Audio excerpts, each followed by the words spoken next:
Hello, hello, everyone. Good morning, good afternoon, good evening, whatever it is, wherever you are. Let me finish getting the chats set up. And we will be going. Ba-da-ba-ba-ba.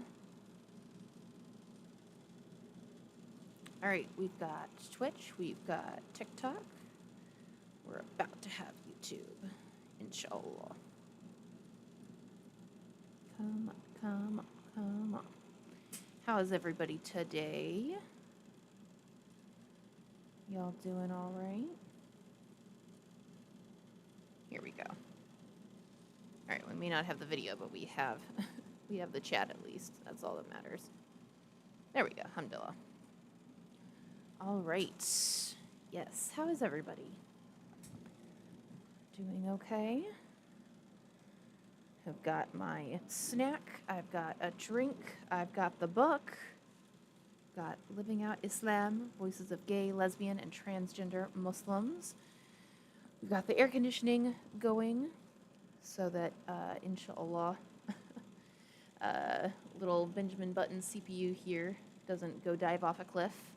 Ooh, and that means we need to start recording, which means I need to try to plug in our little thing again. Let's see if that works. Oh, nuts. Hi, Sage. Hi. Yes, okay, the recording is actually working this time. Thank you for checking in. I still have to figure out what is up with the bot. I don't know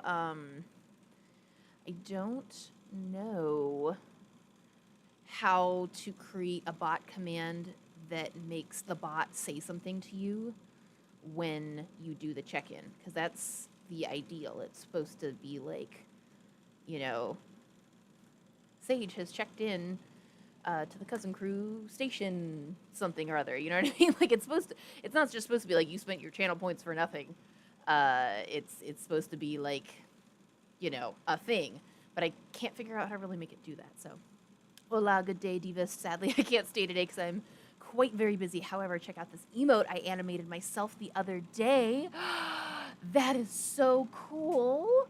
I'm sorry you can't stay, but that is very neat. Thank you for showing me. I would love to know how you animated an emote, because I am working on some custom emotes in Canva.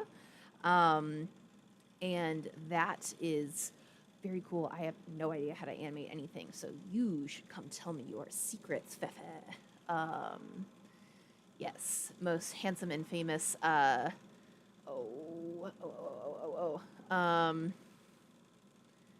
remember how to say the language. It's Nuahotel or something, but it's anyways, most handsome and famous creature on the internet. Gosh darn it. I wish I remembered things. But anyways, it's beautiful. And thank you for coming and saying hello, even if you can't stay. I hope you have a wonderful, busy, amazing day, and you accomplish whatever you are setting out to accomplish today. Oh, nuts. I didn't bring any of my straws up here. I was just about to say that, like, I've got a Sunny D here. But instead of drinking it from the, like, baby bottle top, I'm gonna, like, crack open the top and drink out of it from a straw. But I just remember that, like, I don't have any of my straws up here. So I might have to go get one in a second. Wa alaikum assalam wa rahmatullahi wa barakatuh. You enjoy my content? Well, thank you. Jazakallah khair. That's so sweet of you. All right. Yes, why don't I go grab a straw? 2 seconds, y'all. And then we will jump into the book. Inshallah, we should finish Living Out Islam today. That is the plan and the goal. And then we're going to move into Hijab Butch Blues next week. And Ray's here? Oh my goodness. Hi, Ray. All the best people are here. Fefe's here. Ray's here. Hold on. Fefe is revealing his secrets. I used Ibis Paint's animation feature to create the animation, 5 frames. Hold on. Then I ported the animation into a free online watermark remover since I don't have Ibis Paint's paid subscription to remove it automatically. Amazing. Hold on. I'm literally going to print screen this. And then I was just converting the MP4 into a GIF online. See, I do know how to do that part. Oh my gosh, I'm literally taking a screenshot of this Fefe and putting it into Paint to save as a how-to. All of my how-to documents are now just screenshots of people telling me stuff on Twitch, whether it's either me streaming or me watching somebody else's stream. So Fefe,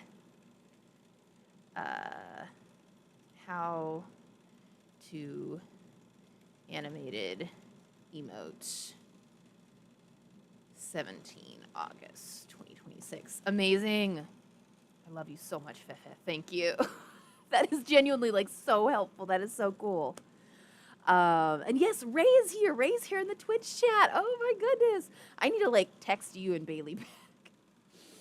I haven't checked in ages. I haven't heard how y'all are doing either. So, all right, straws all around, and then I'll be back. This is y'all's indication that if you don't have a drink or a snack or a straw or whatever you need to get cozy for book club, go get it.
Okay, so we are gonna try putting number 2 in the cat tree, but we may have to put him in the sling because he's been very clingy lately.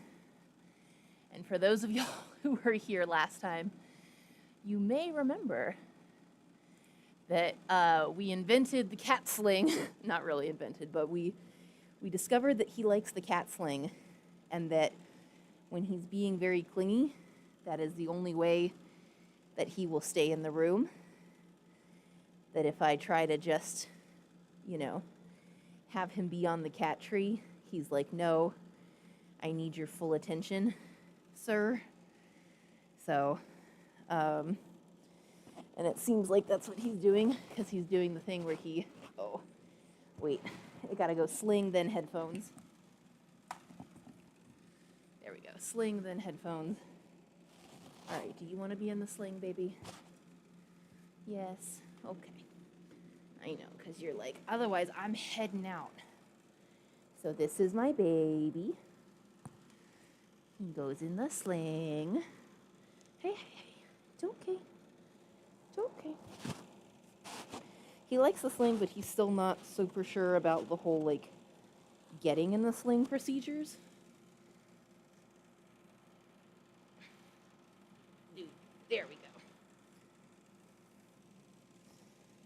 You gotta head out, but have a good day. Thank you, Fefe. Your cat is so cute. Thank you, he is. There you go, buddy. See? Pull my niqab out. And now he is the happiest cat in the world. Currently enjoying a homemade protein ice pop. Hydration and a snack in one tasty treat. Amazing. Amazing. And yes, thank you, Sage. That is so kind of you to check in. Actually, yes, I have officially, fully been cleared to eat regular food. I've been so overwhelmed by everything else in life going wrong that I never made an announcement about the one thing that's going right. But yes, yes, alhamdulillah, alhamdulillah, alhamdulillah. I have been cleared to eat regular food. And it has been amazing to get off of liquids and soft foods. So, like, I'm back to my obnoxious cracker eating ways on stream. Exactly, one less drop in the bucket. Genuinely. Every little thing that can stop going wrong is wonderful. All right, I know we're destroying the whole setup of having the fun rainbow thing in the background, and y'all get to see a little bit more of the mess. But you also get to see more of the cat, and that's what really matters, right? Yeah. You've sling trained him. We're working on it. We're working on it, but it seems to make him happier than being stuck in the cat tree. Oh gosh, he keeps doing this. We have carpet runners that are red, and he likes to scratch them, which he's not supposed to. But the reason it really scares me is because I'll see like red on his claws and I go, he's bleeding. And then no, it's just some red stuff that's stuck in his little paw. Justice for Pride Belt. I know, Pride Belt. To be fair, Pride Belt is right over here. Pride Belt is within grabbing distance of me. It's just, I haven't decided where he should go. I also have some like neon rope light things that I want to put up that I specifically got so that I could do a YQMC like in cursive thing. So, you're bisexual and Muslim? Of course we support you. Yeah, this is the Queer Muslim stream. What do you mean, my friend? Yeah, he's so well behaved. Yeah, he's my cuddle bug. As long as he's, touching me fully, that's all he cares about. Oh, thank you so much, Goose. Thank you for the heart. That's so sweet of you. May Allah reward you. Good afternoon. Good afternoon. Yes. But yeah, wa alaikum assalam wa rahmatullahi wa barakatuh. Yeah. Yep. As long as he's getting what he perceives to be my full attention. As long as he's fully pressed against my body. Hello, Industrial Parrot. Wa alaikum assalam wa rahmatullahi wa barakatuh. Your polyam booty got a new partner. Nice. Very cool. I can't come out. I'm scared. I'm so sorry to hear that. Yeah. I mean, you are under no obligation to come out.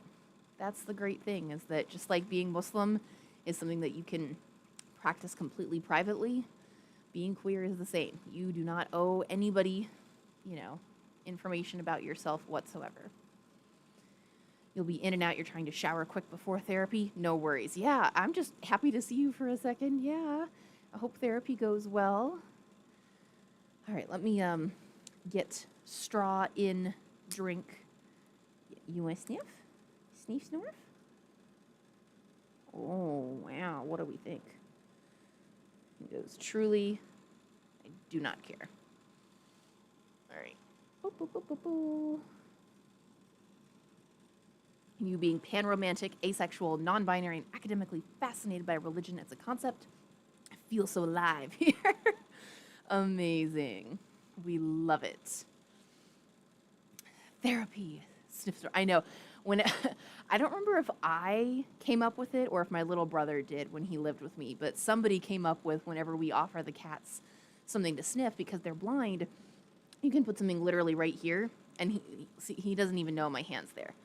So whenever we wanted to offer them something to sniff, you have to let them know, like, there's something here for you to, engage with. So we started saying sneef snorf. So it's like sneef snorf.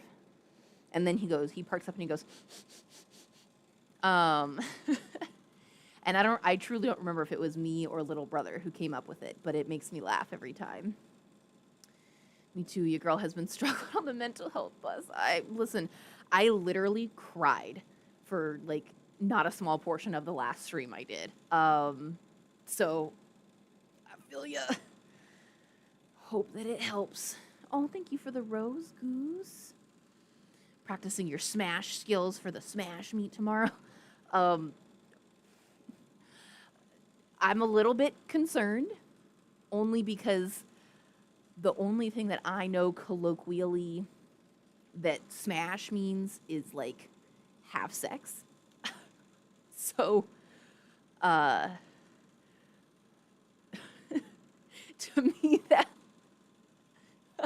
I feel like I shouldn't even spell it out because I feel like everyone knows what I think that means based on what I just said. But it sounds to me like you just told me that you are like somehow practicing sex moves in order to go to like a dungeon party or something. Like practicing my smash skills for the smash meetup. I, I want to know what do you actually mean by that? You're practicing spacing Corrin's aerials and side special dragon pin. Super Smash Bros. Ultimate, a platform fighting game. Gotcha. Gotcha. Okay. Platform fighting game. Amazing. Okay, video game. Video game. You are practicing video game skills for a video game meetup. I figured it was something. I was like, I know it doesn't mean what I thought it meant. I just have no context for what does it mean. So thank you for enlightening me. Your new partner is gender fluid and the cutest little thing ever. Oh, that's so wonderful. Congrats, Goose. You've also heard smash used to refer to absolutely devouring a delicious meal. Ooh, that's true. I guess I have heard that. Usually in like a British context. Also, I'm really, sorry, it just hit me. I'm like, why have I been having so much trouble with the like white balance and the lighting in my setup lately? Because I've never had an issue with I just turn on the ring light and like boom, it's fine. And I feel like lately like it's really been blowing me out of like it's too much light, but it's also not enough light. And it's because I'm wearing the black niqab. I used to have this issue with my videos at the very, very beginning, like 6 years ago, when I first started filming, of every time I would wear a black niqab, it struggles with the difference between like black niqab, white hand. And it's not until I put literally the two next to each other that it's like, oh, I can balance that. But if I do like, you know, anything like this, see how badly it blows it out? And that's the issue. That's the issue. So I got to go back to my usual pastel fits and not wear the black niqabs anymore. I just realized, sorry, it's been bothering me all week of like, why am I having to suddenly mess with my ring light when it's been fine for literally months? That's why. Oh, thank you, Diego. Is it Diego? Diego. Yeah, thank you, thank you. And they taught me a little bit of Spanish. Now I can ask for kisses. Oh, that's wonderful. Oh, I love that. Last week I scraped my heel, and the hubs was like, "Are you okay?" And I told him to shut up. And I sobbed because I felt so bad for telling him to shut up. He literally carried me to my room, put on Gilmore Girls, filled my ice water, and just, oh, that is husband goals. Oh my gosh. And I also totally get feeling so overwhelmed that, like, you know, somebody asks, "Are you okay?" And you're just like, if you don't shut up right now, I will end you. And you're like, and you're like, yeah, but you were the last straw. Yeah, no, that's why I was crying on stream the other day, is because like I had finally fixed myself to where I was like, okay, I can be on stream, it's fine. And then the computer started flipping out, and then I finally fixed the computer, and I was like, okay, I got it together. And then of course, like everybody on stream was like, "You seem not okay. What's going on?" And as soon as I tried to like give a 5-second recap of like, well, this thing or this thing, I just started losing it. And I I specifically thought I had it together. You know, I was like, I built a dam. And then, like, surprise, it was like the flimsiest dam in the world. I'm doing some fishing in a game. I'll have the stream on in the background to keep me from zoning out. Nice. Fishing in a game. I'm curious, like, what game are you fishing in? Más besos? I don't know what the besos is. Corrin is my latest Blorbo since she's the protagonist of Fire Emblem Fates since Smash is a crossover series. These are, I know what all these words mean, but not in a sentence. Yeah, catch some good ones. Catch some good ones. All right, anyways, we should actually get into this book. We've been streaming for like half an hour. I've read 0 book, and we're supposed to finish the book today, so. The game is Hello Kitty Island Adventure. Oh, sorry, baby. I'm sorry. I didn't mean to get you with the book. I'm so sorry. Did I bop your little nose? I'm sorry. I'm sorry. It's okay. You're all right. I know. The game is Hello Kitty Island Adventure. I'm looking for CDs from Fish. If that sounds strange, it's because it is. So real. So real. Oh, besos is kisses. Okay, so más besos is more kisses. Oh, más besos, por favor. Oh, that's so cute. I know very, very little Spanish. Oh, are you done with the sling already? Are you done with the sling? Okay. Thank you for asking to get out. That's very polite of you. Good boy. Yeah, thank you for asking to get out of the sling. That's very polite. Good boy. Good boy. Are you going to get down too? Yeah. Good boy. I think it's because the AC is on. He was really not a fan of the AC at all. Yeah, here, it's okay. I'm going to open the door a little bit more for you because I don't think you can get out. There you go. Good boy. Yeah. Okay, all right. Take the sling off. Tyson says, Nyalo. Oh, say hi to Tyson for me. Yeah, oh, poor buddy. He does not. I mean, to be fair, I don't like it either. The only reason I can even barely stand it is because I've got the headphones to at least drown some of it out, you know? All right, well, let's adjust the camera back up if we're not showcasing Kitty, you know?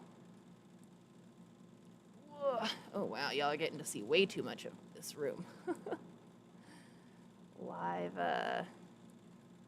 Live camera fixes.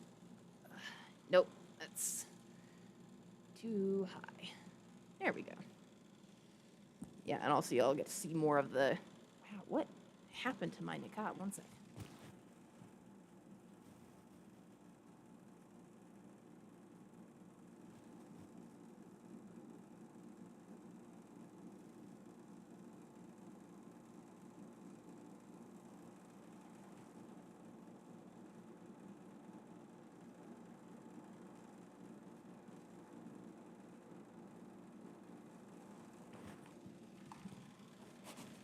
Okay, subhanAllah.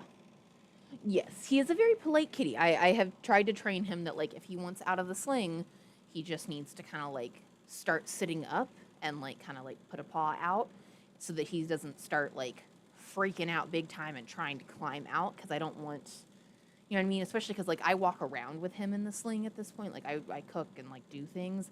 I don't want him being like, I've decided I want out. Yeet. And then, like, you know, he lands in, like, a pot of oil or something if I'm, like, you know, doing things. So we're training, you know? Your kitties looked both ways before crossing the street. Oh, mine can't because they're blind, but they do have good etiquette for when we take them on walks.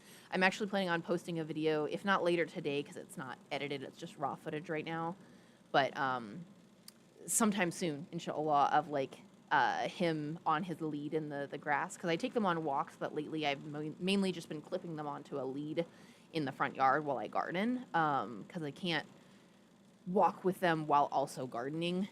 It's too, you know, I can't hold the leash while I'm trying to do stuff. And I found out we have a neighbor who also has like cats that like to be outside, but obviously, like, we're good people. We don't just let our cats be outside cats. So she clips them on like a dog lead, and like supervises them. And I was like, that's such a smart idea. So I started doing that. The way you said that was hilarious. Wait, the way I said what? Oh, that, like my cats can't look both ways when they cross the street because they're blind. I mean, it's true.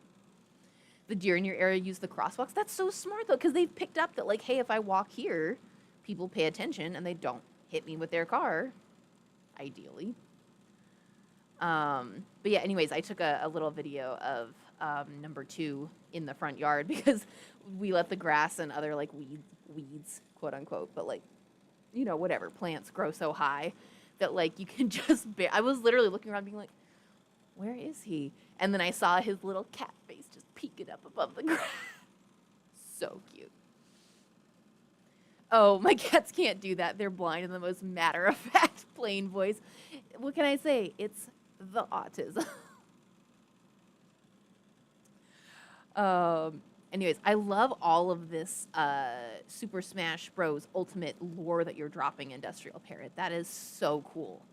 I don't know anything about this, so I have no context to place it in. But, like, tell me more. I love it. That is so cool. Like a dragon shifter, fantasy military strategy. Like, I want to read a book about this. I'm sure there's, like, fan fiction about it. Speaking of books, let's get to this book, because inshallah we will finish today, and then that means next week we will be on to Hijab Butch Blues. I'm so excited, y'all. I am not usually one for memoirs, but Hijab Butch Blues is like my heart, my soul. I love it so much. No, Smash has characters from every video game? How do they get the, like, licenses for that? So Smash, like, is fan fiction. How do they not get sued all to hell and back for... So they have, like, Mario? They have, like, stuff from Sky or Undertale? I'm reaching for, like, what other video games do I know? Like, Spyro. Those are all the video games I know. You have everybody from Mario to Steve from Minecraft. I know Minecraft. I don't know who Steve is. Mostly Nintendo games. So, like, how... I guess I just don't understand enough to know, like, they must have struck some sort of wild... complicated deal of like, does every other video game maker just gets a cut of Smash then? Like, what's left for Smash? How do they even make any money of like their game if they have to pay a cut of royalties for using all of these like licensed products? And listen, this is not me saying I am in favor of companies having to do all of this nonsense. I am just pointing out the realities of like, this is wild. No worries, please go do all the things you need to do. It's been so nice to see you and say hi, Ray. We love you. Have good therapy. You're so excited for Hijab Butch Blues. My favorite is the Mariam chapter. Ooh, yes, I'm excited for hearing everyone's takes, whether you've read it before or not. I actually know of Hijab Butch Blues. My local community college, Hijab Butch Blues, is part of the curriculum. Nice, for a religious studies course on Islam. That is so cool. I love that. Love you too, Ray. I love that it's actually part of the curriculum for a religious studies course on Islam. I love that like they consider that part of like enough of the mainstream or something to be part of the curriculum. That is awesome. Hello, hello, ADSW. Hi, how are you? Let's see. That's why it took so long to get Sora from Kingdom Hearts. They mostly put Nintendo characters because it's easier. Okay, so it's mainly that they struck a deal with Nintendo, and then like other things come in sometimes.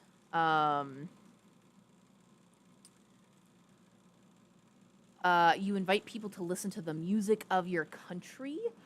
So we are not listening to music right now. We're actually about to dive into our book club, but maybe another time. I would love to hear like what country you're from, what the specialty music is. But thank you so much for the invitation. That's very kind of you. I do love listening to new music.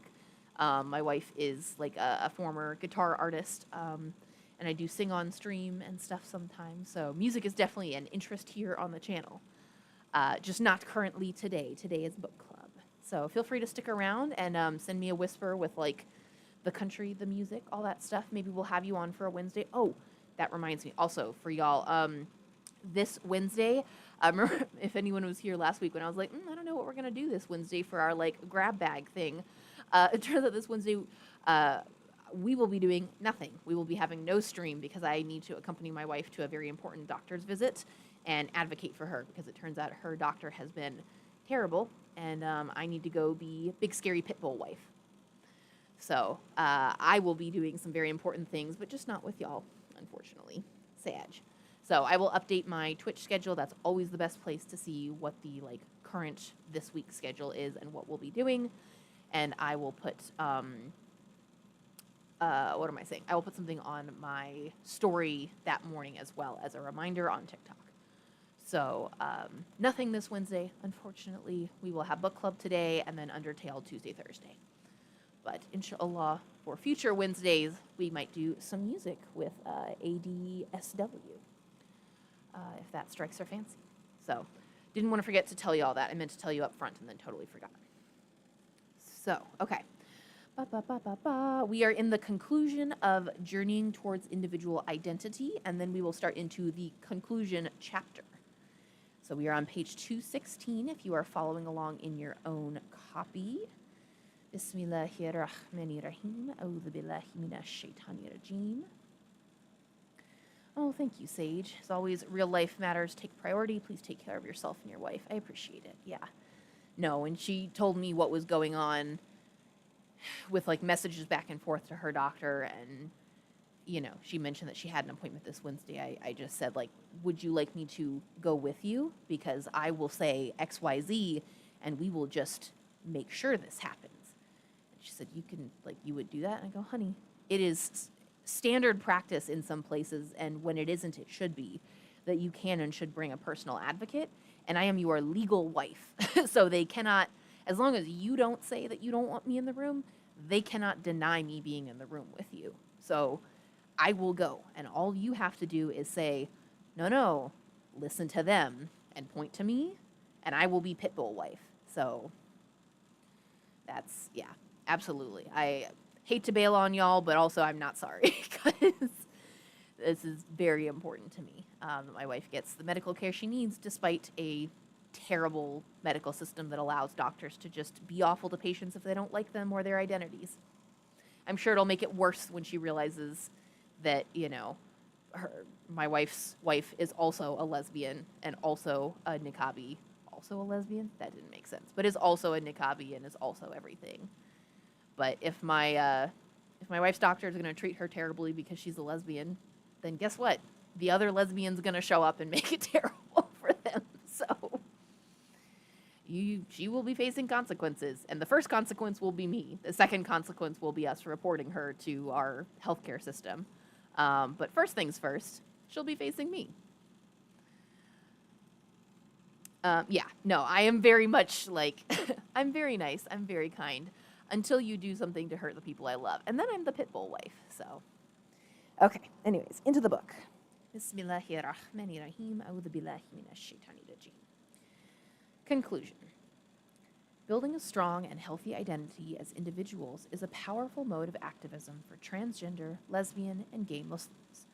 Those who engage in this mode of activism often portray life as a journey, the goal of which is individual fulfillment. Religion, politics, family, and community are important resources for this journey, but they are not the ultimate goal. If these structures impede one's individual journey rather than provide resources for arriving at the goal, then they can be sidelined or even jettisoned. Individual fulfillment could be imagined as either happiness in this world or salvation in the next world, or both together, as in the oft-repeated prayer by the Prophet Muhammad sallallahu alaihi wasallam.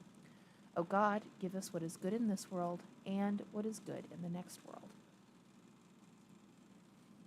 Here, one second. I'm Gonna shut the door completely since we've given up on cats being present, and see if that'll help the AC, like, get it together so it can turn off at some point. I'm sure y'all are as sick of listening to it as I am. Ooh. Hi, Mercury. Hi. Oh, thank you so much for the heart and the arrow thing. That's so sweet of you. May Allah reward you. You've been having doctor trouble too. They put me on too low a dose of hormones. I'm so sorry. May Allah make it easy for us all. Yeah, doctors that are homophobic and transphobic just should not be allowed to practice medicine. That is my opinion. Like, if you won't treat all patients, then get out of this line of business. Activists who engage this strategy articulate individual identity in different ways. Aziz uses primarily psychological language to talk about the struggle to come to a healthy identity and overcome the trauma of being rejected or marginalized. Ibrahim uses more spiritual language to explain his journey towards finding acceptance in God's eyes, an acceptance that is reflected in caring relationships with other people around him. Despite these different idioms used to describe identity, those who engage this mode of activism often portray Islam as a spiritual tradition rather than as dogma or ideology. They highlight its mystical or devotional aspects and downplay its legal and social aspects. In this way, both of the activists interviewed in this chapter show a strong affinity for the Sufi tradition within Islam. Oh yeah, and I always forget the golden rule. Turn on the fan too. We'll get there. The Sufi tradition represents the mystical current which functions as an inner dimension to the Islamic tradition. This affinity for Sufism might also be heightened because both activists interviewed come from South Asian diaspora backgrounds, and Sufism remains a strong and vibrant tradition in Islamic culture in this region. The activists interviewed are also males who feel that loyalty to this spiritual tradition comes from their strong attachment to their mothers. Female members of their family serve as strong role models and sources of inspiration, encouragement, and blessing, even as they rebel against conformity to masculine stereotypes and male authority figures. Very often, women in Muslim families retain an allegiance to Sufi spirituality, even if males dismiss it.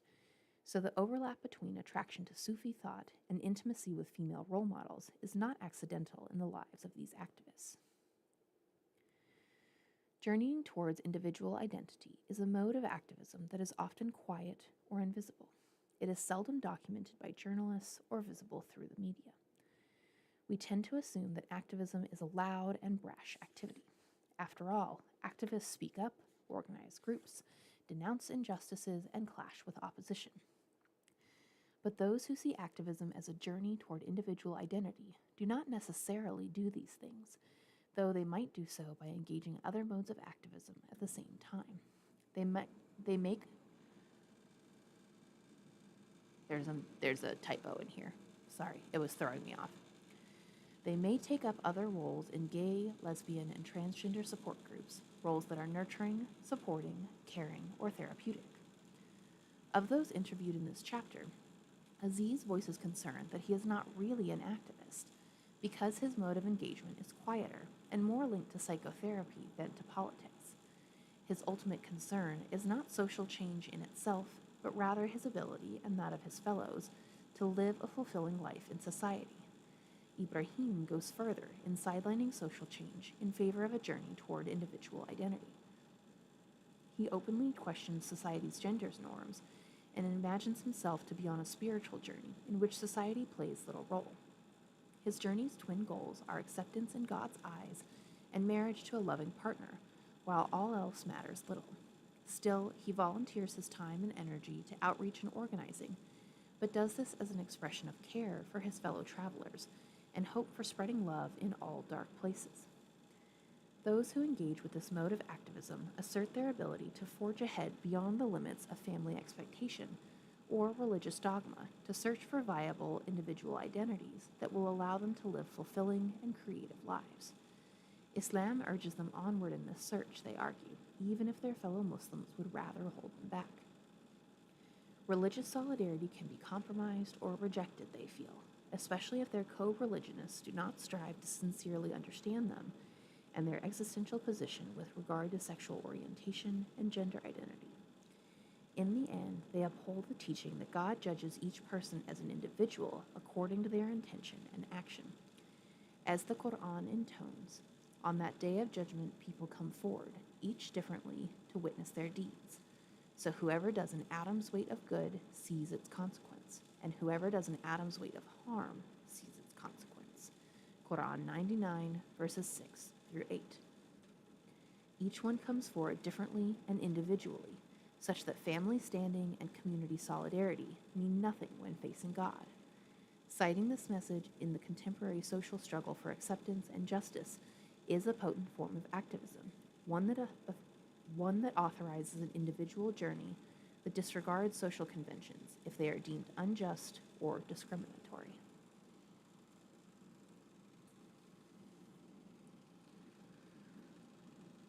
You got an appointment next week. They are homophobic. They are homophobic. I think they just aren't familiar enough with HRT. Lots of doctors are simply ignorant, which is wild because you're a doctor. You should know this. Yeah, I feel that. And especially because HRT is available widely for cis folks. You know what I mean? Like, if somebody's going into menopause early, if a child is going into puberty early, if they're going through precocious puberty, hormone therapy is widely available for cis folks. So why is it not more widely known among doctors? Yeah. All right, conclusion chapter, not just conclusion of the last chapter, but we are in the conclusion chapter. Woo, woo, woo, everyone get excited. In the body, a small piece of flesh, if it is wholesome. Let me start over. Okay. Bismillahirrahmanirrahim. A'udhu billahi minash shaitanir rajim. In the body is a small piece of flesh, which, if it is wholesome, the whole body is wholesome. And if it does not work, the whole body fails to work. Surely, that is the heart. Attributed to the Prophet Muhammad sallallahu alaihi wasallam in a hadith report.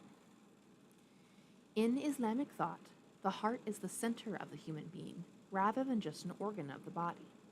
It is not merely a muscle to pump blood to all the body's tissues, but a moral center, the place that connects the spirit and the body.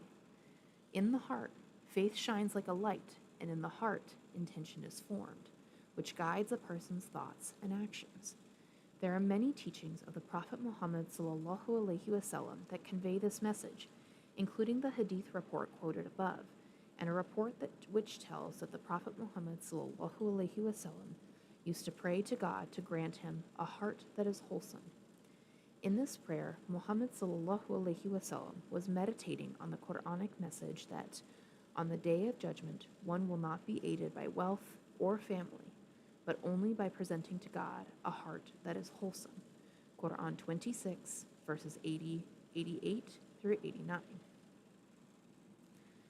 Just as the heart is the center of a healthy body, so a sound heart is the basic foundation of family, community, and society.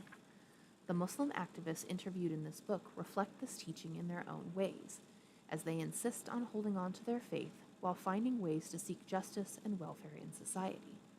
Spirituality resides in the heart, giving rise to feelings of love and the intuition that the self is not complete without being part of a great wholeness. These feelings from the heart mingle with cognition from the mind, giving rise to identity formation, causing people to ask, who am I?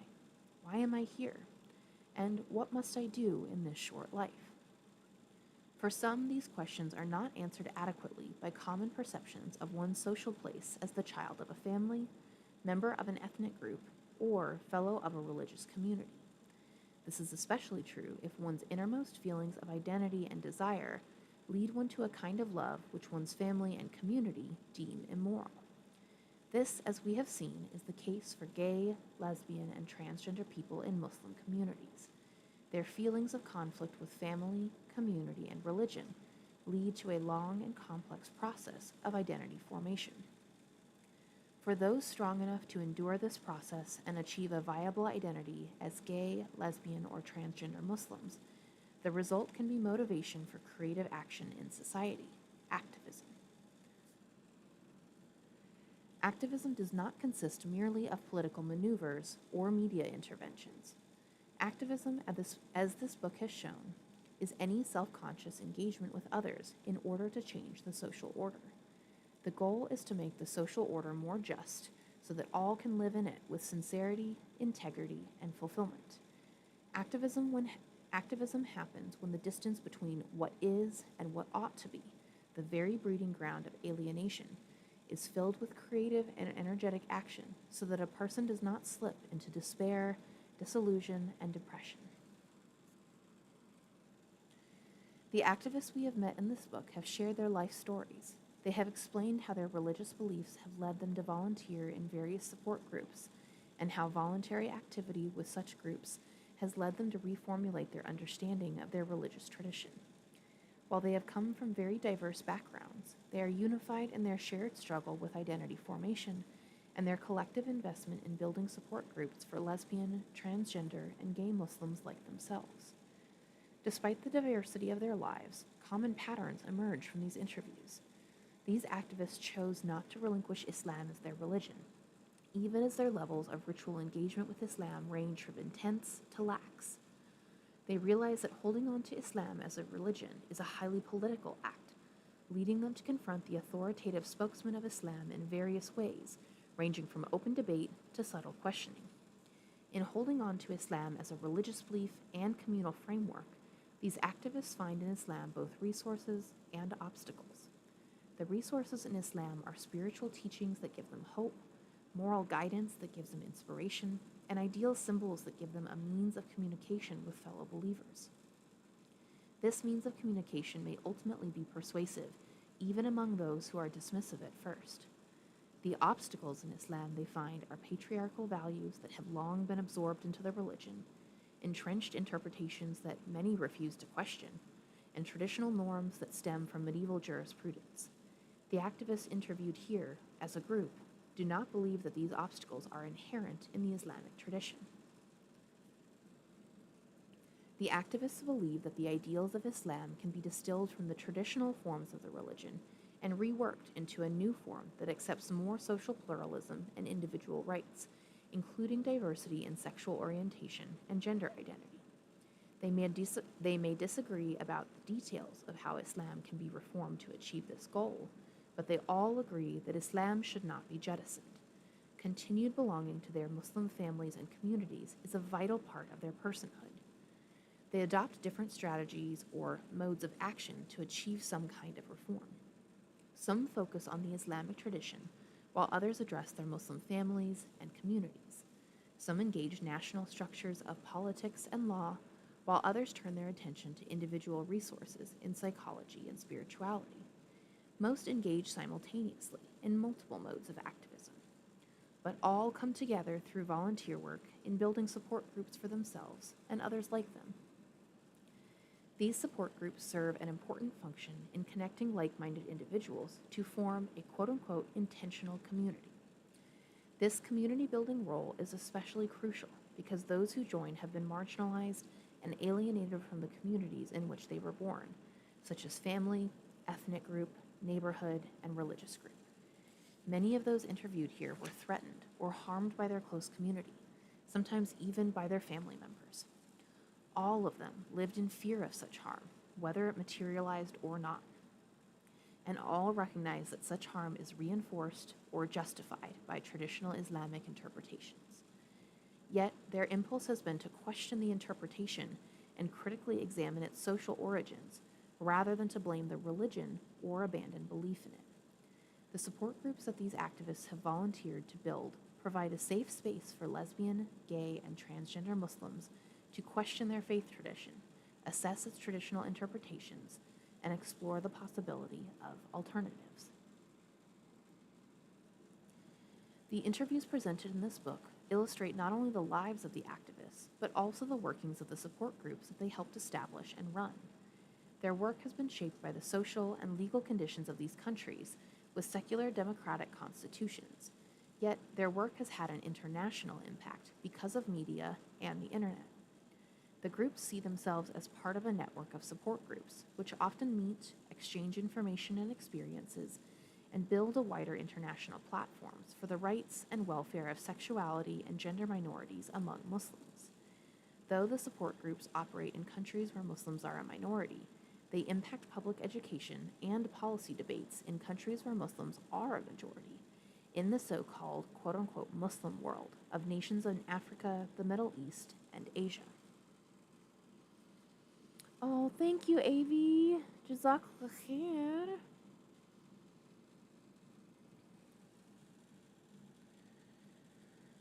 This book represents only a modest beginning of research into this network of support groups for Muslim members of sexuality and gender minorities.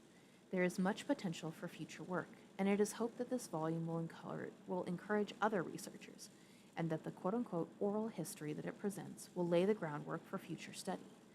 The network of support groups has existed now for over a decade, dating from the late 1990s, and has increased in viability with new technology.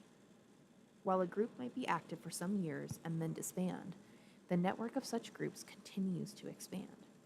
When one group disbands, it appears that another group in the same region subsequently forms to address the same concerns and serve the same clientele. As we have seen, transgender, lesbian, and gay Muslims are hemmed in by stigma and stereotype from many sides, a situation that complicates their formulation of action to demand justice and seek well-being. There's the general problem of being a social minority defined by sexuality or gender identity, even in so-called liberal societies in the West. Even in so-called liberal societies in the West, lesbian, gay, and transgender people face significant stigma and persistent stereotypes that limit their welfare in legal, educational, professional, and social fields. While some legal protection is granted by constitutional systems, not all nations recognize discrimination based on sexual orientation and gender identity to the same extent. The problem is even more acute for gay, lesbian, and transgender Muslims, who are also members of an ethnic or religious minority. They tend to face double discrimination. Mainstream quote-unquote gay rights groups, which are predominantly white and Judeo-Christian, may see them as other through the lens of race, ethnicity, and religion, while members of their religious or ethnic group may alienate them as other because of their sexual orientation and gender identity. Empathetic compassion and accurate information are often absent from both sides. Many people in so-called liberal societies bear pernicious prejudices against Muslims and think of Islam as fanatical or inherently violent. Often mainstream gay rights groups expect transgender, lesbian, or gay Muslims to reject their religion and reinforce a negative stereotype of Islam as a retrograde threat to modernity. Such mainstream groups may expect lesbian, gay, and transgender Muslims to see themselves as victims and to denounce their religious community. This dynamic sets up significant obstacles for gay, lesbian, and transgender Muslims in forming their identity and seeking ways to secure their rights. Moreover, members of Muslim communities may also push them to renounce Islam if they refuse to conform to patriarchal expectations, often by ostracizing them from Islamic rituals and spaces. Support groups such as those documented in this book thus fulfill a crucial function in creating safe spaces where gay, lesbian, and transgender Muslims can reclaim their religion in their own terms, safe from the double pressure of denouncing Islam or renouncing Islam. In these support groups, they can explore what aspects of Islam are compatible with their progressive and feminist projects of asserting the rights of sexuality and gender minorities. Despite the persistence of stigma and stereotype, the national context for the gay, lesbian, and transgender Muslims interviewed in this book are largely optimistic. Most nations in which they live show a trend towards recognizing homosexual and transgender persons as full citizens, and in some nations there is a dramatic movement towards offering them civil rights and legal protection. But this progressive trend is not inevitable or guaranteed. Rather, it is the result of constant activist effort and consequent shifts in popular opinion in the national culture.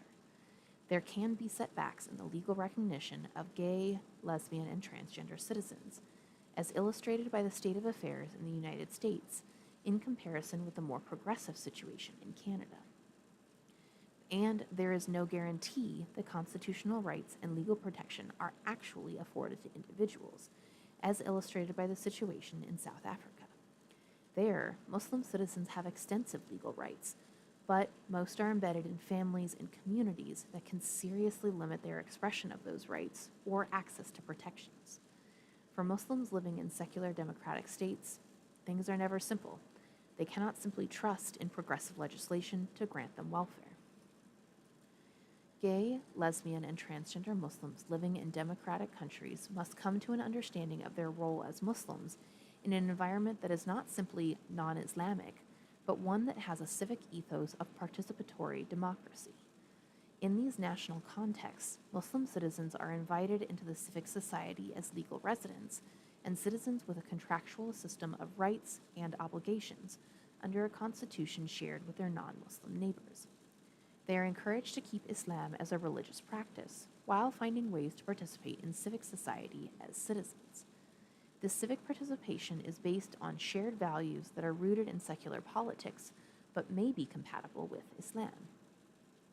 In other words, religion as a coercive system is increasingly breaking down among Muslims living as minorities in democratic nations. Religion's authoritarian spokesmen, mainly men, no longer have the last word. In this context, believers struggle to recreate their religion as an authoritative force rather than an authoritarian tradition. This situation creates a great challenge for Muslims. Sorry, wow. Let me get a sip of water or juice or something and restart that paragraph. I hope y'all are enjoying the conclusion. I know it doesn't have as many breaks as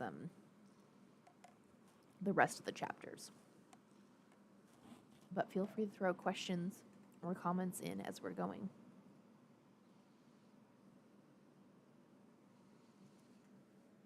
Okay. Let's try that again. Bismillahirrahmanirrahim. A'udhu billahi minash shaitanir rajim. In other words, religion as a coercive system is increasingly breaking down among Muslims living as minorities in democratic nations. Religion's authoritarian spokesmen, mainly men, no longer have the last word. In this context, believers struggle to recreate their religion as an authoritative force rather than an authoritarian tradition. This situation creates a great challenge for Muslims, first in terms of identity formation, and then in terms of a deep engagement with internal reform of their own religious tradition. Muslims in these minority contexts practice Islam conscientiously. They can critique Islamic customs for perceived injustices and reform Islamic discourse with regard to inadequacies or distortions that have accumulated over time.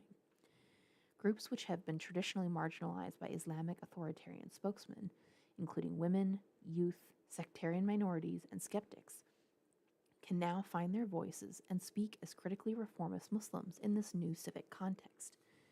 These marginalized groups are joined by gay, lesbian, and transgender persons from Muslim communities. Their voices are now heard above the silence that was formerly imposed upon them.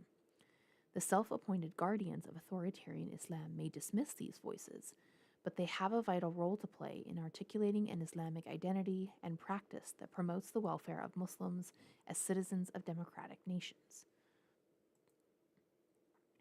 Democratic nations are increasingly abandoning patriarchy as the organizing system of their moral norms and legal rights.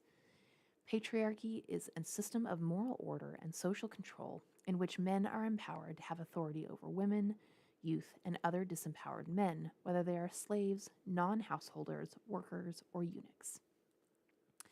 I love your reading voice. Have you ever thought of doing audiobooks? Oh, thank you. I do get told that frequently, that I should read audiobooks or that I should do voice acting, et cetera, things along those lines. I have thought of it quite often. If I knew how to break into the industry, I would. I quite enjoy reading to y'all as it is. This is the closest that I get to doing audiobooks. But yeah, if anyone wants to offer me a audiobook reading contract, hit me up.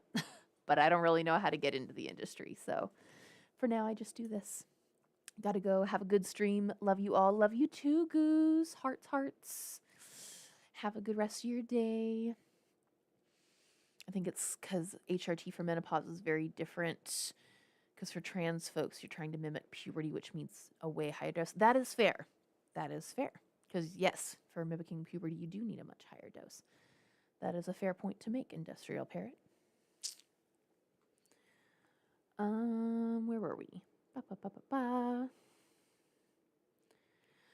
Patriarchal values and power relationships have structured many pre-modern legal norms and most world religions, including Islam. One of the great moral challenges in modern democratic nations is how to change patriarchal values. In the past century, progress towards granting human dignity and legal rights to women has been slow but steady. In the wake of the feminist movement, youths too have asserted their rights against elders who had played an authoritarian role. Progress has been uneven, and every advance has led to backlash from conservative elements, especially among neo-traditionalist spokesmen for religious traditions. Despite this, all the 5 nations covered in this study, the United States, Canada, the United Kingdom, the Netherlands, and the Republic of South Africa, have moved considerably in the direction of defining the legal rights of all citizens in ways that openly challenge patriarchal values. They have legalized measures such as allowing women to vote as equal citizens, granting women equal share in educational institutions, allowing women to hold political office, penalizing workplace discrimination on the basis of gender, encouraging women to exercise more control over their bodies in terms of reproductive health, and enforcing equitable treatment in cases of divorce. Such measures have forced heterosexual couples to consider the meaning and function of partnership, love, marriage, and child rearing. Religious customs are being quietly analyzed and reformed to suit the new social context of emerging non-patriarchal societies forged under democratic constitutions. Muslim citizens of these nations are taking part in this quiet reformation. It is increasingly common for Muslim women to appeal to secular law in order to promote gender equality in the home, just as it is common for Muslim women to pursue education and careers beyond the bounds of their religious community. Customs like unilateral divorce for Muslim men or male custody over children are challenged by legal norms within these nations. Though it is still controversial, an increasing number of Muslim women are asserting the right to marry a non-Muslim spouse, just as Muslim men have long enjoyed the privilege of marrying women from another faith tradition. The definition of rights and obligations in Islamic marriages, which in the past has been decidedly unequal based on gender roles, is becoming more egalitarian for Muslims living in the West. And I realize, Zada, you may have gotten stuck in an ad when I answered that. But I essentially said, thank you. And I'd love to be doing audiobooks. This is the closest I get to doing audiobooks because I don't know how to break into that kind of industry. But I have long been told that I should do that. And I love reading things out loud to people. I've even thought of doing voice acting. I love doing like the silly voices for Undertale. I love doing silly voices like when I read books to kids. I always did silly voices when I read like children's books to my kids to put them to bed. But it's just simply one of those things where it's like I've had other things on my plate. And I don't really have the spoons to research like how to become an audiobook reader. But if anyone ever wants to offer me an audiobook reading contract or a voice acting gig, I'd be into it. And if you did hear me, apologies for repeating myself, but I just realized I looked up and I was like, we're in an ad right now, so my bad. Okay. What is surprising is how quietly this revolution is happening. It is occurring piecemeal, as individuals and couples work out new arrangements and understandings between themselves and within their extended families. The changes they are making at home are gradually percolating up through Muslim communities, such that imams and religious leaders have to change the assumptions under which they give marital advice, and communities have to change how they perceive divorce. This gradual shift in religious practice happens more slowly, or perhaps halts altogether, when it comes to highly symbolic events like communal prayer. The push to have mosques accommodate both female and male believers in a single space or in an equitably divided space has been hotly contested in the last few years. A recent movement to establish communal prayer in which women can lead a mixed gender congregation has stirred much controversy. However, the debate about these highly symbolic events only underscores the range of issues that are barely discussed anymore, in which Muslims have already changed their practice of religion to adapt to a less patriarchal environment. This adaptation is not simply practical in order for Muslims to be accepted as fellow citizens, but it is also highly spiritual. Many Muslims in the West, both female and male, feel that the non patriarchal practice of their religion is truer to the ideals of Islam and has great spiritual potential to enact good and justice in the wider world and the world to come. It is in this context that gay, lesbian, and transgender citizens, both Muslims and others, play an important social role. The still unfolding success of the feminist movement has created new possibilities for lesbian, transgender, and gay members of society to speak out and demand justice. Okay, sorry, I thought I had to burp, but apparently not. Excuse me.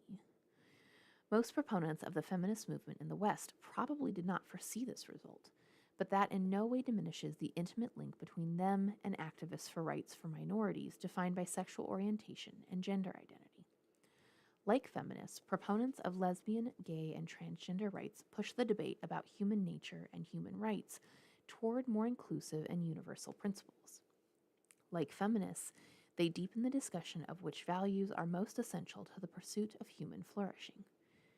The voice of gender and sexuality minorities has a powerful role to play for the majority of heterosexual members of society. Transgender, gay, and lesbian citizens call into question why marriage is instituted, what norms should guide it, and what ideals its social form expresses. But this questioning is constructive rather than destructive.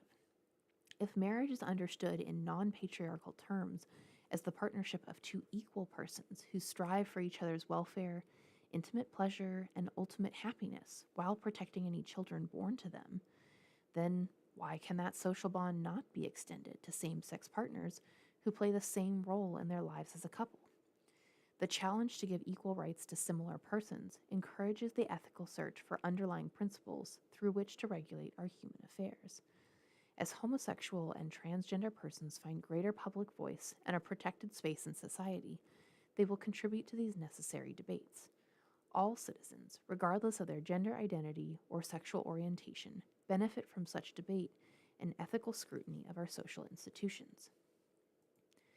However, people are not merely citizens, but also potentially religious believers.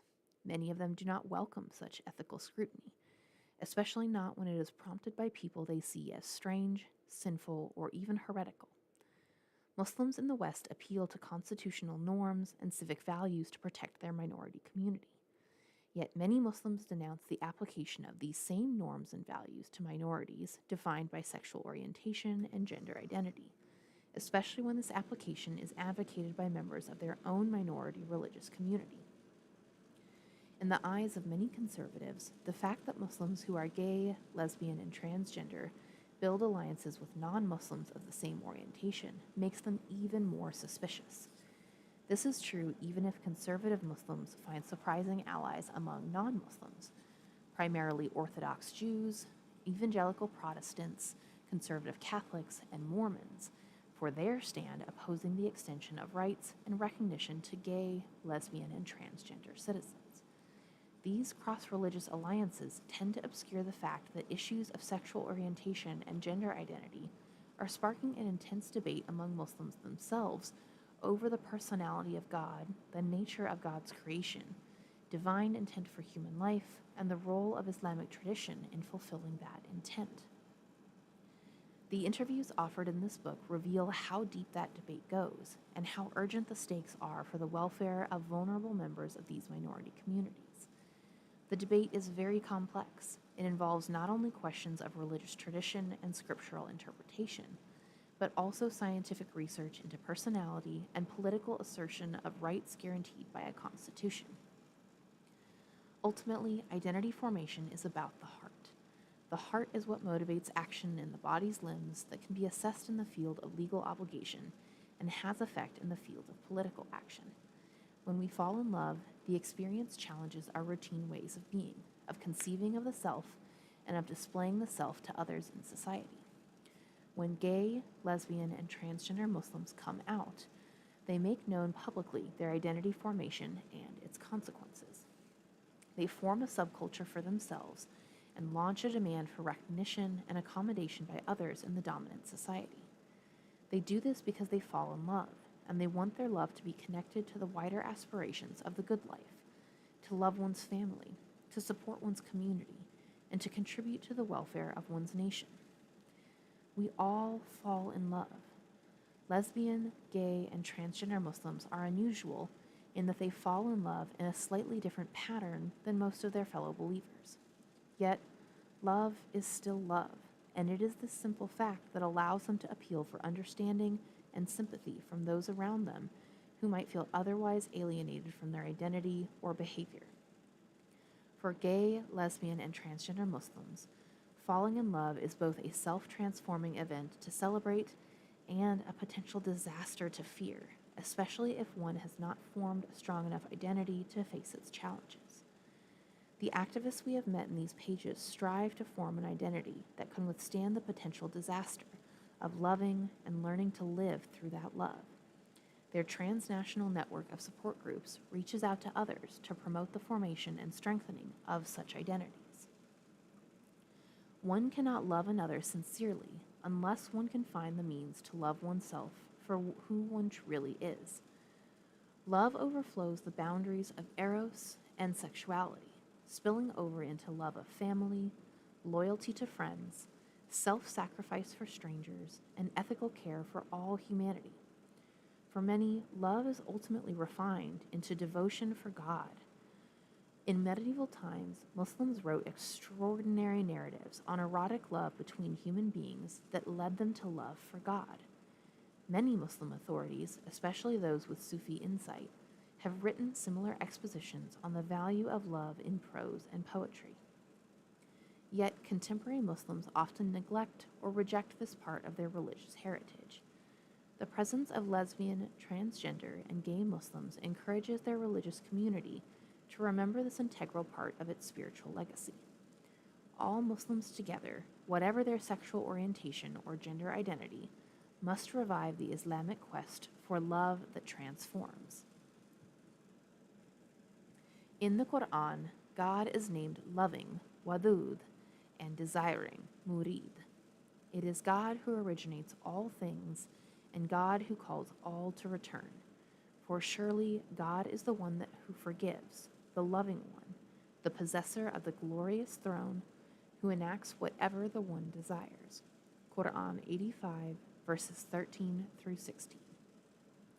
The Muslim activists presented in this book are on a journey from a dark prison of fearing to speak toward a luminous horizon of daring to love.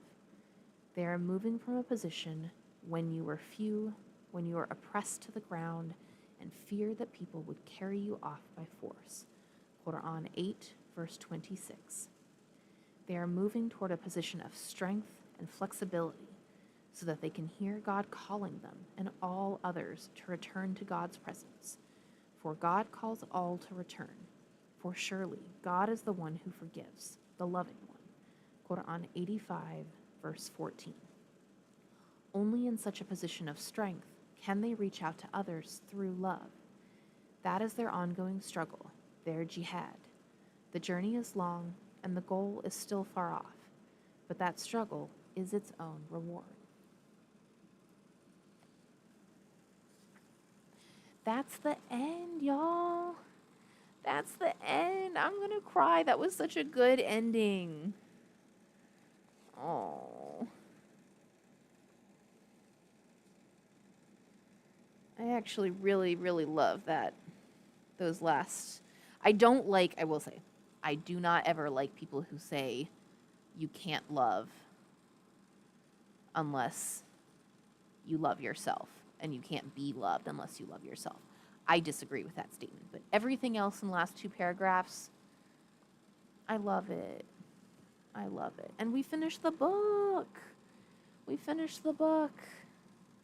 Alhamdulillah. So, what did y'all think? For all those, I mean, was any of y'all here actually for the whole thing? Has anybody caught the whole book? Or have y'all just caught part of it? I'm gonna have a snack while we have our thinky thoughts here.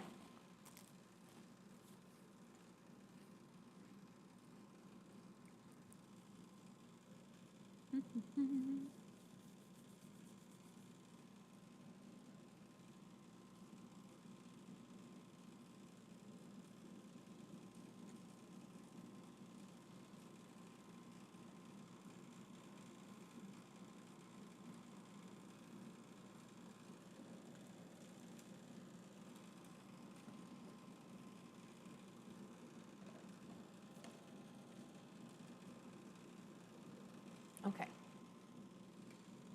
Thoughts, feelings. I loved. The conclusion definitely was like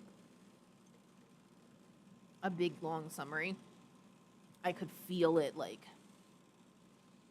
I could feel that it was a lot, especially compared to kind of the rest of this book felt very bite-sized because it was all the like snippety stories.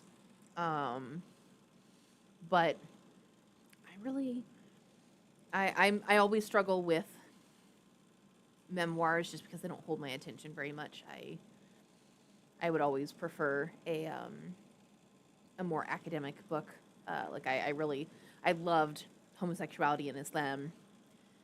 I could take or leave living out Islam until the conclusion. I loved the conclusion. That was great. But it seems like it is time for a bio break. It's 3:20. We've got 40 minutes left. I am debating if we are not feeling super chatty of like have some back and forth on the book. We might either dive into some Quran comparison, or we might test and see if Sky will crash the stream. Because I haven't done a Sky test stream in a while. And I know they've continued to do more patches and stuff like that. So since we're not going to be able to do anything Wednesday, maybe we'll just see if we'll crash the stream real quick. So anyways, bio break time. I'm going to put in the Twitch chat and anywhere else. 2-minute bio break. Mandatory bio break.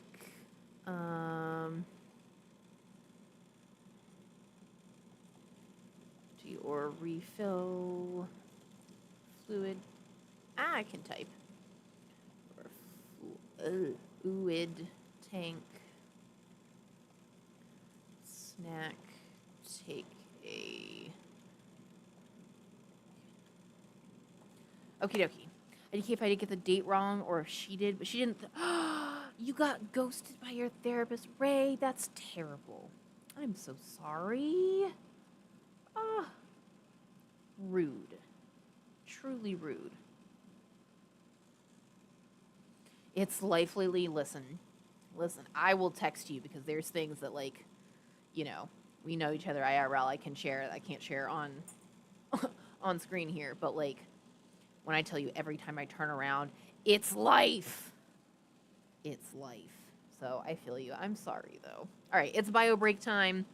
Y'all empty your fluids, refill your fluids, get a snack, take a screen break. Yes, yeah, life texts. We need to exchange some life texts. And with Bailey too, because I worry about them. All right, bio break, BRB.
Okie dokie, we back. All right. How was everybody's bio break? Did we get a snack? Did we get a drink? Did we use the potty? Did we wash our hands after using the potty? Did we at least take a screen break and a few deep breaths? Also, hello, 6Ericser. I don't know how to say y'all's usernames who just like key smash to make a username. But hello, hello. We have just returned from a bio break. I used the restroom and I washed my paws. And I had a couple little more bites of cheese and crackers to save y'all from, chewing noises. Non-binary hatchling ate a baked potato. Good job. Proud of you. Who else? Who else? Who else? We've got TikTok and we've got YouTube. Y'all gotta check in. Check in from the bio break. What did y'all do? What break did you take? Did you at least look away from the screen and take 3 deep breaths? Come on, y'all. Come on. Gotta take care of these bodies. Bodies and brains. Excuse me. I'm gonna have some water as well. I've been sipping the juice. The fake juice. Is Sunny D really juice? You blinked, Ellis. Ellis, come on. You didn't even look away from the screen and take some deep breaths. I can usually count on you. Oh, my goodness. All right. I see the 2 of y'all in YouTube. Neither of you took a bio break. I guess to be fair, one of you is new. Multiple times. I'm going to get you, Ellis. I'm going to reach through the screen and I'm going to get you. Anyways, all right. We're going to take a vote in chat on Twitch. Where's my poll? Here we go. Manage poll. We are either going to do... fine, I'll have some water. Good job. Proud of you, Ellis. Tell me when you've had some water. Oh, bumping the whole table. We're either going to do some Quran comparison in the last 30 minutes, or we're going to see if we can crash the stream by playing Sky.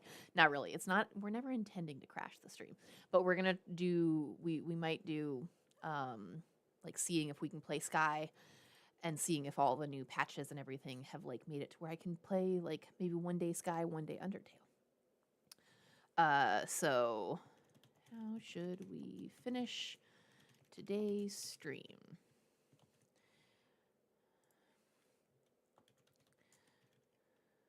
Sky test or Quran versus. All right, those in Twitch have 2 minutes to vote.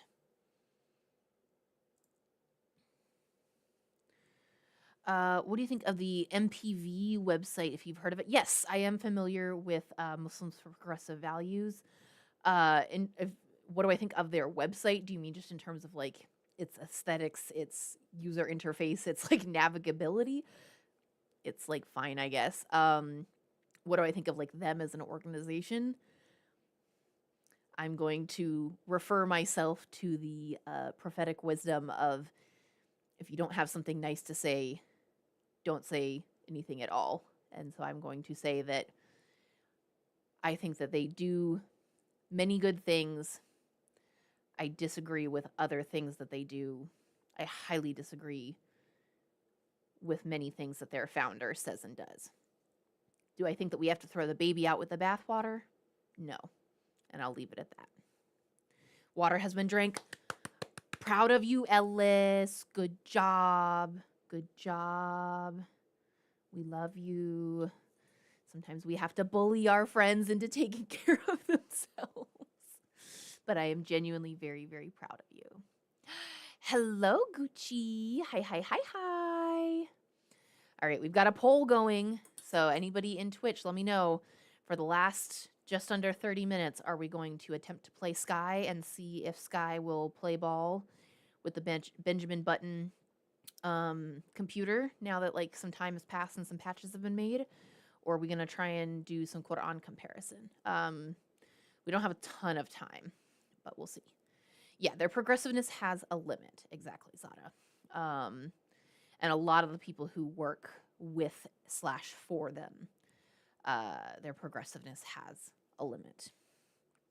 So, you know, and again, like I said, Quran verses. Okay, we are doing Quran verses. Nobody wants me to crash the stream. That's all good. I tease. But I will probably do a Sneaky Sky test stream at some point later this week. So let me see. Let me pull up my list of verses. I want to see who does it show me who voted? I'm so curious. Manage poll, view results. All right, we're going to go back. Yeah. What if I just scream more and more and more? No, truly, where is my list? Maybe it's on my other phone. I think it might have been on my old phone. Vote breakdown. Yes.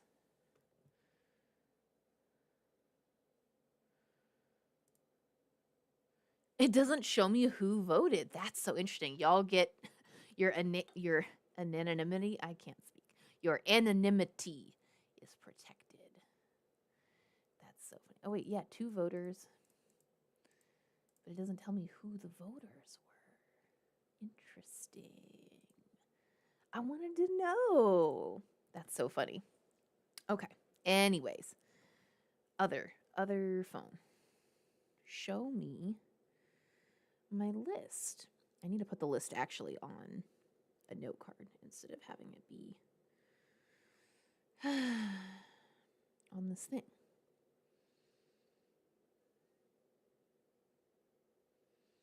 Am I losing my mind? No, it's gotta be.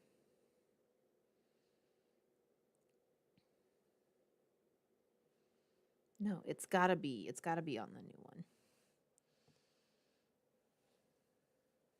It's gotta be on the new one. We'll never tell you who voted. Something tells me that maybe you were one of the voters, not binary.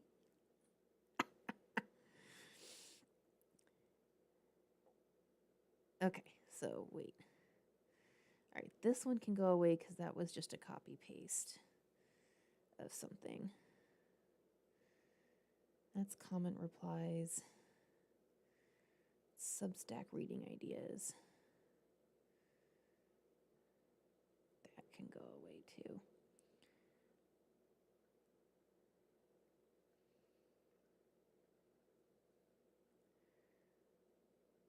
Okay, maybe I've just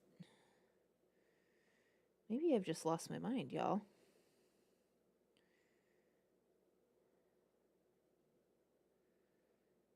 Oh, maybe it's in the comment replies. I think it's in the comment replies because, so for those of y'all who don't know, I have a text note saved with all of my like common replies to people because, you know, I get the same 10 things that people comment. It's like, haven't you heard of the story of Lut? And it's like, yes, I have. There's many verses in the Quran that talk about the story of Lut, blah, blah, blah, blah. That's where I had it. I didn't have a separate note that I had saved. It was just in the comment replies. That's where it was. Yes, we won't. Okay, so the 2 people who voted were non-binary, Hatchling and Zada. I see how it is. Thank you for satisfying my curiosity. Okay, so we got through like 2 verses, which means I think we're on Surah 15, Ayah 51 through 77. So we're definitely not getting through all the different translations. Also because like half of them are over back there, 2 of them are over here. Things are scattered from the last time I did this. I wasn't anticipating getting through the book so quickly today. But we'll just get through as much as we can in the next 25 minutes, okay? All right, so Bismillahirrahmanirrahim. A'udhu billahi minash shaitanir rajim. And we'll do it in... Oh, no, wait. Last time we did it in the order... The order we like to do it in is oldest to newest. And I just grabbed the newest version, so what am I doing?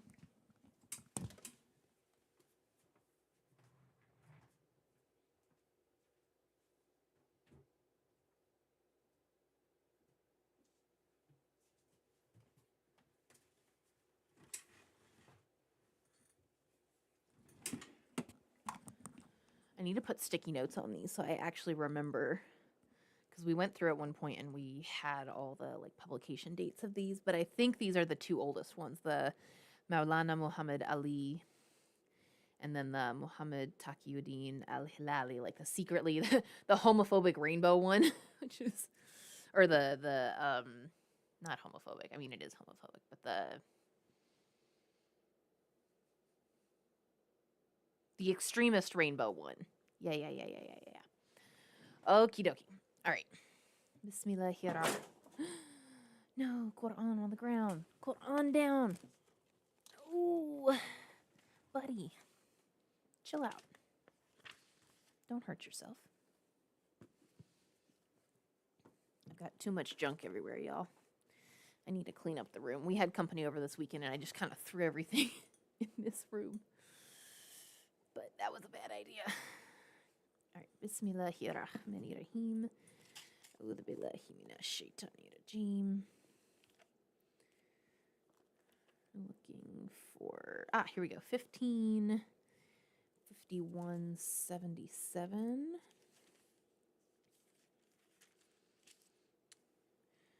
Okay. And inform them of the guests of Abraham. When they entered upon him, they said, "Peace." He said, "We are afraid of you." They said, "Be not afraid. We give thee good news of a boy possessing knowledge." He said, "Do you give me good news when old age has come upon me? Of what then do you give me good news?" They said, "We give thee good news with truth, so be not thou of the despairing ones." He said, "And who despairs of the mercy of his Lord but the erring ones?" He said, "What is your business then, O messengers?" They said, "We have been sent to a guilty people, except Lot's followers. We shall deliver them all except his wife. We ordain that she shall surely be of those who remain behind." So when the messengers came to Lot's followers, he said, "Surely you are an unknown people." They said, "Nay, we have come to thee with that about which they disputed, and we have come to thee with the truth, and we are surely truthful." Sorry, I just realized that I missed one of the comment sections since I had closed it out. So travel with thy followers for a part of the night, and thyself follow their rear, and let not any one of you turn round, and go whither you are commanded. And we made known to him this decree, that the roots of these should be cut off in the morning. And the people of the town came rejoicing. He said, "These are my guests, so disgrace me not, and keep your duty to Allah, and shame me not." It is Surah 15, Ayah 51 through 77. I'm sorry. I may have just said that in my head and not out loud. Yes, it is Surah 15, the Rock, or Al-Hijr. In English, it's the Rock. And Ayah 51 through 77. Thank you for clarifying that I had not said that out loud. Bismillahirrahmanirrahim. A'udhu billahi minash shaitani rajim. And the people of the town came rejoicing.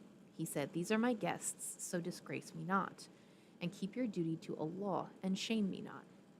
They said, "Do we not forbid thee from entertaining people?" He said, "These are my daughters, if you will do aught." By thy life, they blindly wandered on in their frenzy. So the cry overtook them at sunrise. Thus we turned it upside down and rained upon them hard stones. Surely in this are signs for those who take a lesson, and it is on a road that still abides. Verily therein is a sign for the believers. Okay. And then, so we're going to compare that to the kind of like extremist translation that you can find everywhere on Etsy with the rainbow pages and everything. So same thing, Surah 15, Al-Hijr, or the Rock, Ayah 51 through 77. I'm back. I sent 2 6-minute voice messages to our Discord. Amazing. I can't wait to listen to them. Amazing. I love it. Okay. All right, so. Brr, brr, brr, brr, brr.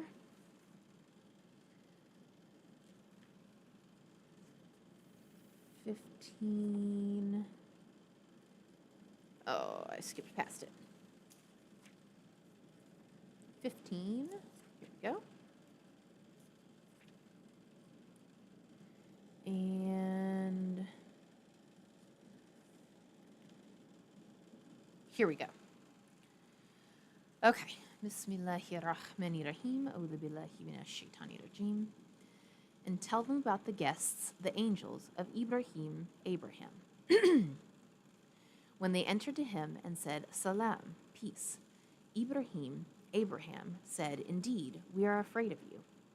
They, the angels, said, Do not be afraid. We give you glad tidings of a boy, son, possessing much knowledge and wisdom. Ibrahim, Abraham, said, Do you give me glad tidings of a son when old age has overtaken me? Of what then is your news? They, the angels, said, We give you glad tidings in truth, so be not of the despairing. Ibrahim, Abraham, said, And who despairs of the mercy of his Lord except those who are astray? Ibrahim, Abraham, again, said, What then is the business on which you have come, O messengers? They, the angels, said, We have been sent to a people who are mujrimun, criminals, disbelievers, polytheists, sinners. Interesting that in this one it uses specifically the word mujrimun, and it defines mujrimun as criminals, disbelievers, polytheists, and sinners, rather than in the Maulana Muhammad Ali translation.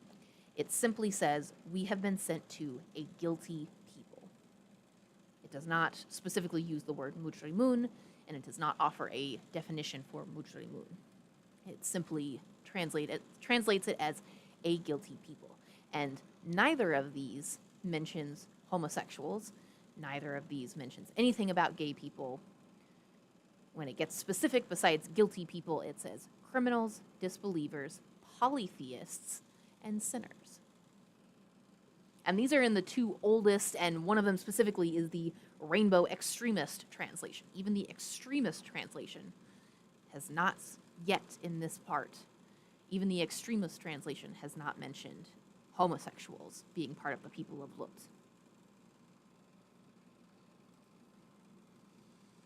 Yeah, it literally says Ibrahim. Okay, I wish I could show you, but like we've figured out the whole camera focus issue doesn't. It literally says in brackets Ibrahim, and then after like it says brackets and Ibrahim, and then open parentheses Abraham, close parentheses, close brackets. It's obnoxious.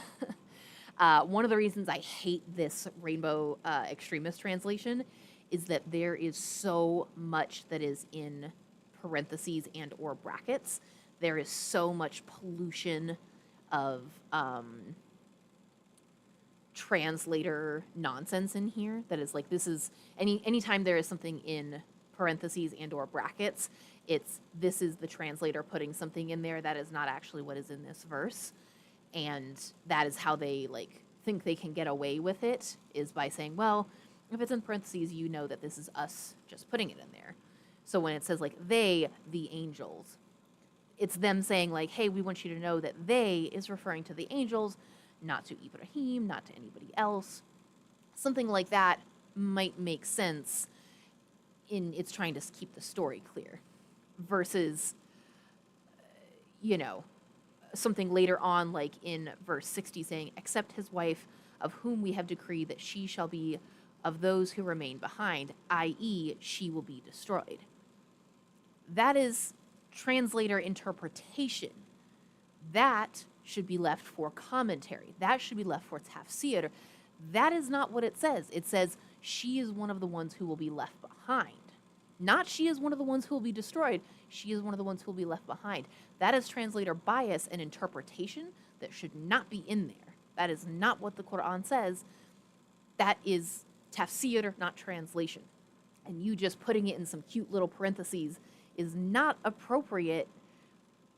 That is not sufficient to let the average person know, hey, this is tafsir, this is interpretation, not translation. There is not a sufficient delineation between the difference between those two things.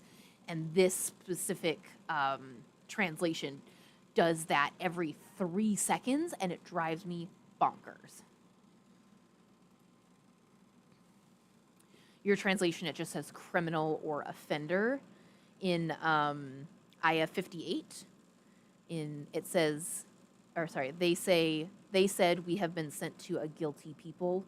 It says, they said we have been sent to a criminal. Where does it say criminal or offender in your translation? And which translation are you reading from? I'm very curious. Because I have 7 translations here that typically when we do this, we go through all 7 translations. We're just kind of like flipping through all the different ones. Just kind of for fun right now. We're not doing kind of our official thingy, you know? Urdu has the same word as Arabic. Oh, so you have mujrimun, and it's just translating as criminal or offender. Mujrimun, is that what you're saying?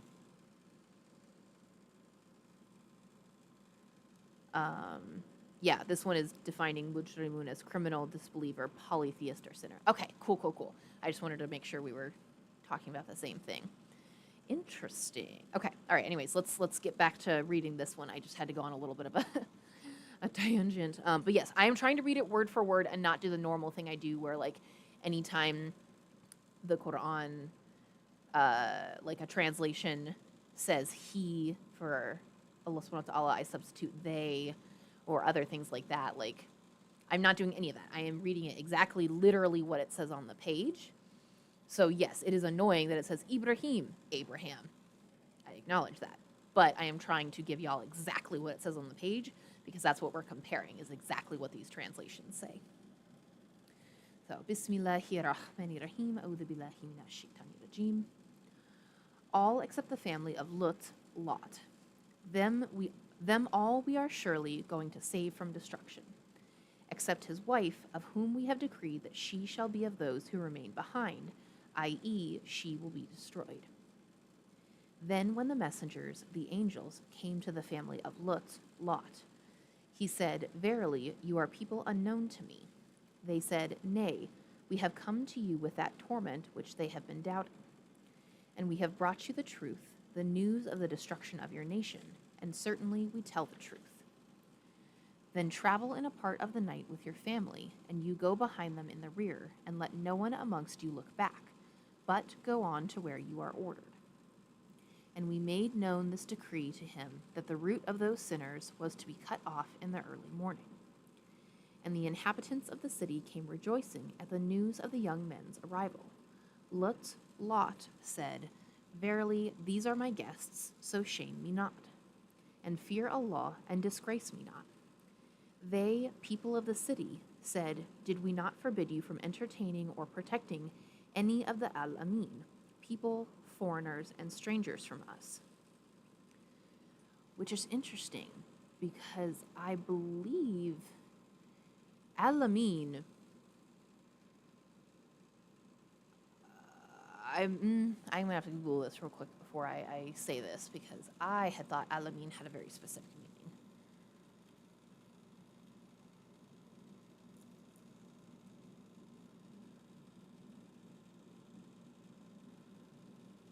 Hold up.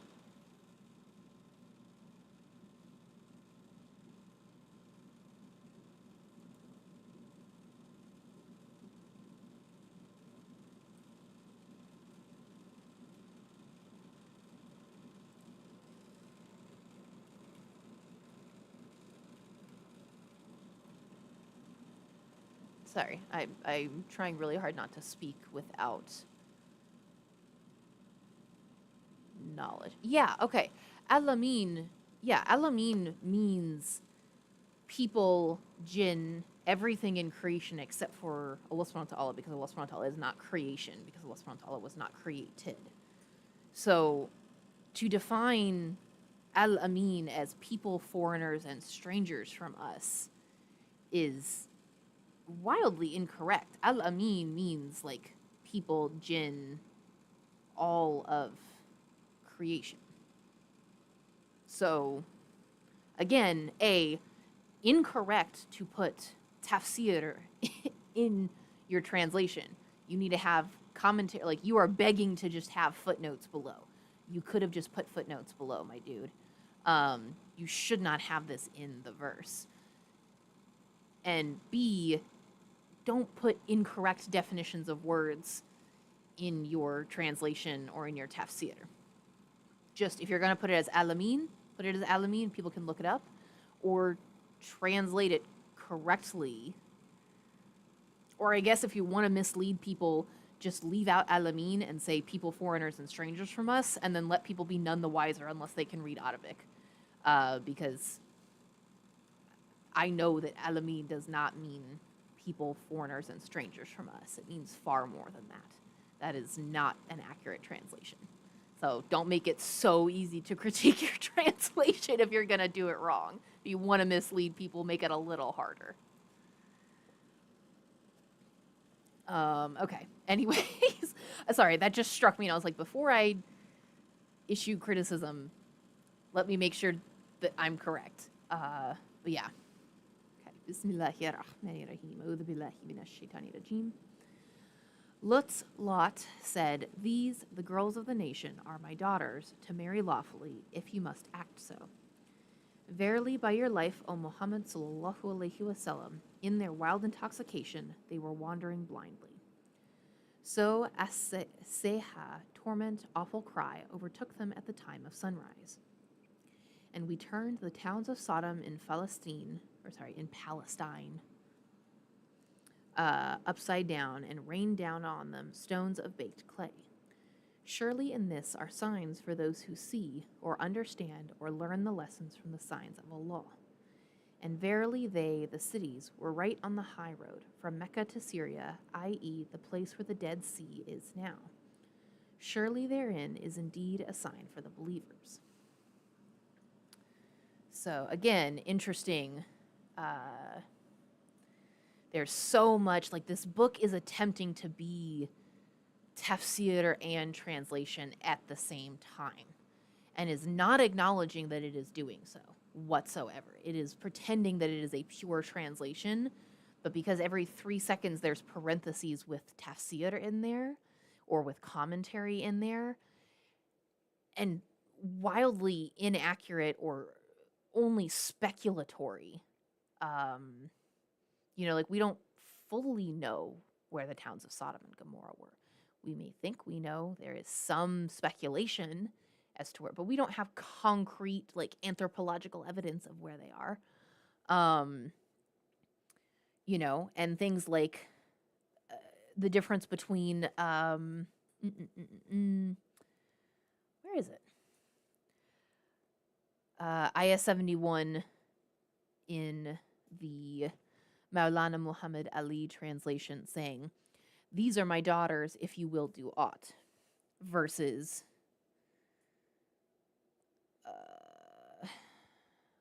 find it on the page. Lot said, "These, the girls of the nation, are my daughters, to marry lawfully if you must act so." And for context, if I read it without any of the parentheses, it would say, "Said, these are my daughters if you must act." Said, "These are my daughters if you must act." But in all the parentheses are where it says, "the girls of the nation to marry lawfully." So it's putting all of this extra interpretation where they're trying to say that, like, oh, the Prophet Lut alayhi salam was just trying to say that, you should marry the daughter, like claiming that all of the women of his nation, quote unquote, he's claiming them as his daughters, like, essentially fueling this homophobic narrative of the story of Lut alayhi salam, saying that, well, it's better for you to take wives if you're going to, want to act out your lusts upon people. Take any of the women of my nation as wives rather than having sex with men. When in fact that is not what the Quran says. It says, here are my daughters, or these are my daughters if you will do this. There are many ways to interpret that. You could interpret it the way they've said. You could also interpret it as sarcasm, as saying, you know, do you not see that it is just as egregious to sexually assault my guests as it would be to sexually assault my daughters, as both of them are under my protection and hospitality? You could interpret it lots of ways. It is not okay to put it straight up in the verse as though it's an accurate translation, as though these are the words of Allah subhanahu wa ta'ala, to say, these, the girls of my nation, are my daughters, to marry lawfully if you must act so. That is not the words of Allah subhanahu wa ta'ala. And frankly, it is a disgrace, fully a disgrace, to pretend that they are so. Like, this is lying on Allah subhanahu wa ta'ala. And it angers me greatly to know that people, so many people go onto like Etsy and stuff like this and just buy a Quran because look at it. It's beautiful, you know, it's got all kinds of like different you know, like rainbow colored pages. It's got the English and the Arabic and the transliteration in English. You know, it's got all these different colors. My wife got this one for me as an Eid gift because, you know, she knew that I wanted a rainbow one. It had it in the teal cover, which is my favorite. I had no idea that this was going to not only be like a relatively extremist translation overall, but that it also was going to be so polluted with the author's own bias and interpretation, and that they're not even keeping their own bias and interpretation to, you know, commentary or anything underneath, but that they're putting it into the verses and pretending that that's, you know, if any true scholar, anybody who knows, calls them on the carpet, they can say, well, I put it in parentheses, I put it in brackets. Like, of course that's not, you know, everybody else knows to just read what's not in parentheses, and that's the words of Allah subhanahu wa ta'ala. Everyone knows just what's in parentheses is my interpretation. The average person who's reading the Quran in English does not know that. Of course, how would they know that? We're not told. I have only figured that out because I've read so many different translations of the Quran, and I started noticing what was the same between all the different versions and what was different. And when I started learning Arabic, I could pick out what was actually in the verse versus what was not. Nobody ever told me as a you know, new Muslim, hey, by the way, when you read English versions of the Quran, if you see something in parentheses, that's just author translation bias, or that's their interpretation or their opinion. That's not actually the words of Allah subhanahu wa ta'ala. Nobody ever said that. That is, as far as I know, not common knowledge. And therefore, it is absolutely not okay to publish a version like this, where every 3 seconds you're inserting your own words in between the words of Allah subhanahu wa ta'ala, and just, you know, essentially hoping that if any scholar or person with knowledge calls you on it, you can just hide behind the defense of, well, I put in parentheses. They should know that that's me and not Allah subhanahu wa ta'ala. No, they won't. No, they won't. You are lying on Allah subhanahu wa ta'ala, and I pray that you will be held accountable on the day of judgment, because this is absolutely disgusting. And it makes me so angry. Anyways, we don't have time to do any more than just these two versions, but inshallah, like, y'all help me remember that we should do the other 5 translations of the Quran, with Surah Al-Hijr, the Rock, ayah, what was it, 51 through 77, I believe. Yeah, 51 through 77, whenever we pick up next with Quran comparison, because it is 4 o'clock here. I have got to sign off, but inshallah, I will see you all tomorrow for Undertale, and then I will not see you Wednesday, because I will be going and being Pitbull wife for my wifey, and then Thursday, I will see you again for Undertale. And tonight, inshallah, unless something comes up, I will be coming and I will be reading Quran again. But this time, I will just be reading the English translation of the Quran from the Clear Quran. So we're doing that Monday nights now for approximately an hour. I can't say exactly what time. ideally from 6 to 7, but like best I can tell you is turn your notifications on. Click that bell, turn the whatever, press buttons. I don't know. There's so many platforms I'm streaming on. Click whatever buttons you need to on your platform you're watching me on right now so that you will get notified when I go live. If you want to just listen to me read Quran quietly, yeah, it'll be nice. It'll be peaceful. I'm trying to do that on Monday nights now to just have like a very chill, quiet, soothing way to kind of like start the week. So until then, I love you all so, so much for the sake of Allah subhanahu wa ta'ala. I pray that you have wonderful rest of your days, that Allah put so much ease and barakah into your days. And thank you all so much for joining. Masalama.